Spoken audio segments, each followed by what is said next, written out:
Sciatica. तर आज आपण जाणून घेऊयात सायटिका ह्या आजारावरती आपल्याला जो रिझल्ट आलाय. तर सर्वप्रथम ताई नमस्कार. नमस्कार सर. ताई आपलं पूर्ण नाव काय? मनीषा दीपक चौधरी. बरं, आपल्या गावाचं नाव काय? संभाजीनगर. संभाजीनगरवरून आली होते. तर आपल्याला काय काय त्रास होत होता आपल्या इथं येण्याच्या आधी? माझा एक पाय पूर्ण दुखत होता सर, कमरेपासून खाली आणि पायापर्यंत कळ लागत होती. कधीपासून त्रास होता आपल्याला? मला 1 महिन्यापूर्वी झालता.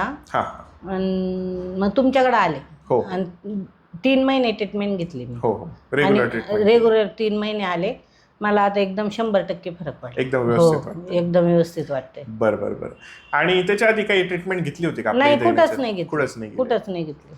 दुखायला लागलं? हो, पहिली स्टेटमेंट तुमच्याकडे. पहिली स्टेटमेंट आपल्याकडे तुमच्याकडे घेतली आणि परमेश्वर कृपेने ते बरे होऊन गेलं. बरे झाले. बरं बरं. तर काय काय कसा त्रास व्हायचा आपल्याला? काय काय व्हायचं? इथून कळ लागायची आणि पायच उचलत नव्हता माझा. ठणक लागायचं, पूर्ण रात्रभर झोप येत नव्हती, काय नव्हती. आणि चालायला मी पूर्ण 2 महिने घरात बसलेले होते. अच्छा, एवढा त्रास व्हायचा. बरं. आणि मुंग्या बिंग्या काही यायच्या का? मुंग्या नव्हत्या, फक्त ठणक होतं जास्त. नुसतं दुखायचं, जास्त जास्त दुखायचं. आणि मग त्याच्यावरती आपण उपचार केले? तुम्ही उपचार केले आणि मला 100% फरक पडला. फार सुंदर अनुभव आहे.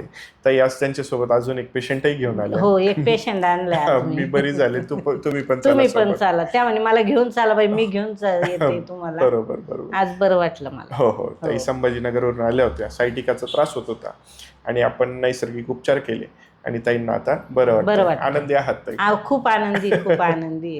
तर या पद्धतीने आपण उपचार करतोय. आपल्यालाही त्रास होत असेल तर एकदा ऑपरेशन करण्यापूर्वी किंवा इतर काही ट्रीटमेंट करण्यापूर्वी नक्कीच आपण आपले निसर्गोपचाराचे उपचार करून पाहावे. धन्यवाद.